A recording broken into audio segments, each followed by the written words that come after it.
পশ্চিমবঙ্গে বিজেপি ক্ষমতায় আসার পর থেকে বাংলাদেশে চলছে ফেক নিউজের বন্যা।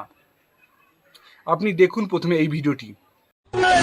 দেখেন পশ্চিমবাংলায় বিজেপি আসার সাথে সাথে কিছু অন্ধভক্ত দালালরা দেখেন কিভাবে মুসলমানদের মসজিদগুলো কিভাবে ভেঙে তছনছ করে দিচ্ছে।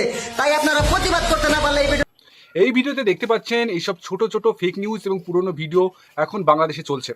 বাংলাদেশে লোকেরা সোশ্যাল মিডিয়ায় বলছে পশ্চিমবঙ্গে হিন্দুরা মুসলিমদের উপর প্রচুর অত্যাচার করছে, মসজিদ ভেঙে দিচ্ছে, মসজিদ পুড়িয়ে দিচ্ছে। এটা শুধু সোশ্যাল মিডিয়ার ফেক নিউজ চলছে না, বাংলাদেশের বড় বড় যে সংবাদপত্র রয়েছে তারাও ফেক নিউজ চলছে। দেখুন এগুলো।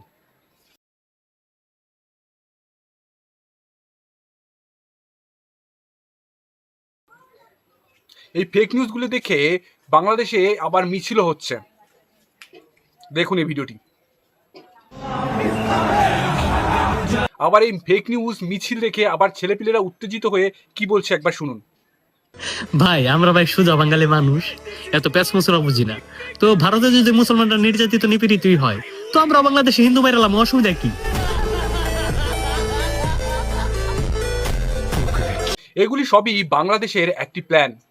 বাংলাদেশে হিন্দু পপুলেশন কিভাবে কমছে আপনারা সকলেই জানেন। এইটি হলো তার প্রথম একটি চক্র।